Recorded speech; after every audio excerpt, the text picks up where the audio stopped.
Hey, Pastor Steve Waldron. I hope you're having an incredible day or night in Jesus. Thank you so much for being here.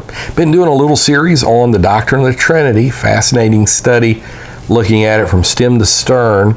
We're on plato.stanford.edu, history of the doctrine of the Trinity on Stanford Dictionary of Philosophy, and after the Council of Constantinople.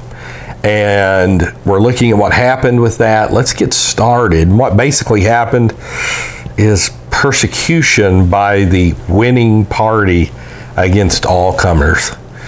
And so the pro-Nicene consensus, let's look at it.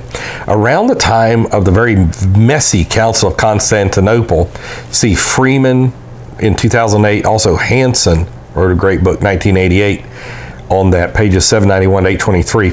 Almost all the church councils were extremely messy and had all kinds of anathemas and various decrees that are rarely put into print along with them.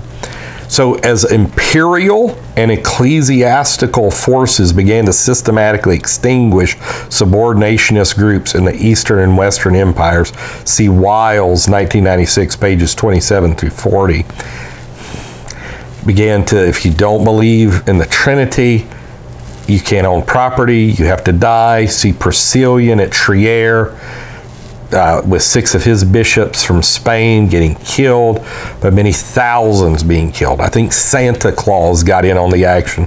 Saint Nick killing some oneness folks. But I do enjoy the Saint Nick mythology, though, in a sense. And I shouldn't even phrase that. I've done videos on that trying to explain what I mean on that, so never mind. The kind of Trinitarianism which finally prevailed within mainstream institutions of Christianity began to gel into a recognizable form.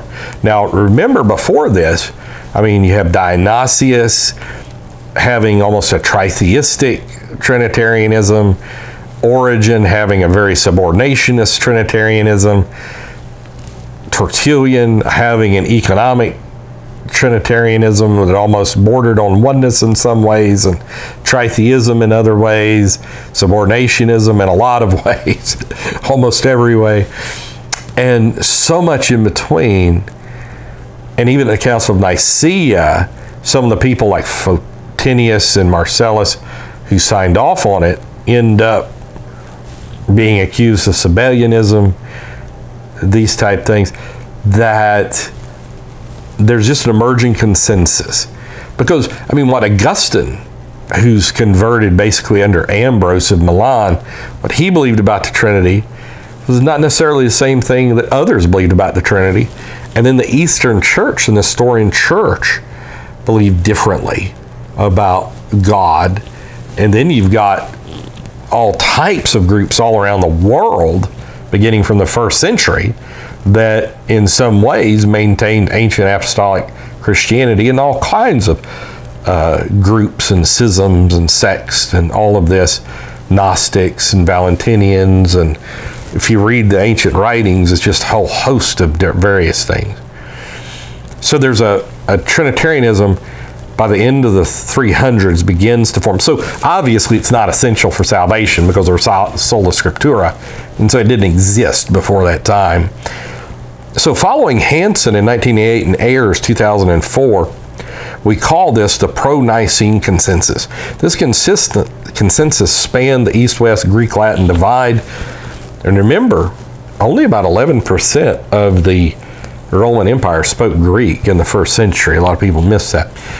Thus, to present this view, we summarize the accounts of 2 influential theorists, one from each side of this cultural and linguistic divide, Gregory of Nyssa and Augustine of Hippo. So we're going to start with Gregory of Nyssa, and we're going to do that tomorrow, God willing. So God bless you. Thanks for being here. Share with your friends, family, church family. Check out our other videos. Join our church services here. We'll see you later. Bye-bye.